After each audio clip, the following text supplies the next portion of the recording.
প্রিয় দর্শক, আজ আমরা আলোচনা করব আকন্দ পাতার যত সব ঔষধি গুণাগুণ। আকন্দ এক প্রকারের ঔষধি গাছ। এর বৈজ্ঞানিক নাম ক্যালোট্রপিস জিজান্টিয়া। গাছটির বিষাক্ত অংশ হলো পাতা ও গাছের কষ। কষ ভীষণ রেচক, গর্ভপাতক, শিশু হন্তারক, পাতা মানুষ হন্তারক বিষ। আকন্দের ফুল দেবদেবীদের মহাদেবের পুজোয় লাগে। আকন্দের ফুলকে সংস্কৃতে অর্ক পুষ্প বলা হয়ে থাকে। ওষুধ হিসেবে আকন্দের ভেষজ ব্যবহার বিষয়ে আয়ুর্বেদ ও ইউনানি চিকিৎসায় উল্লেখ রয়েছে। এই উদ্ভিদের ব্যবহার অংশ হলো ছাল, পাতা, ফুল, মূল ও কষ। বায়ুনাশক, উদ্দীপক, পাচক, পাকস্থলীর ব্যথা নিবারক, বিষনাশক, ফোলা নিবারক, প্লীহা, দাঁত, শোথ, অর্শ, কৃমি ও শ্বাসকষ্টের উপকারী। ব্রণ, কোষ্ঠকাঠিন্য, বুকে কফ, খোসপাঁচড়া, একজিমায় আকন্দের পাতা, কাণ্ড ও মূলের ব্যবহার রয়েছে। ইহার মূল বহুমূত্র রোগের জন্য বিশেষ উপকারী বলে মনে করা হয়।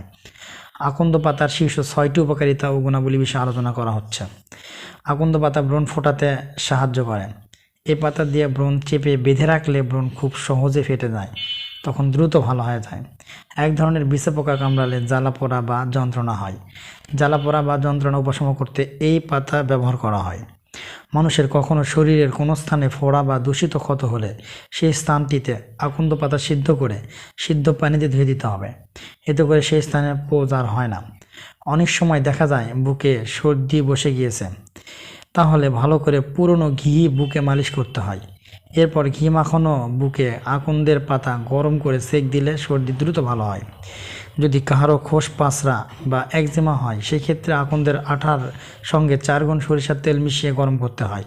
তারপর গরম তেলের সঙ্গে কাঁচা হলুদের রস মিশিয়ে খোসপাঁচড়া মাখলে তা ভালো হয়ে যায়।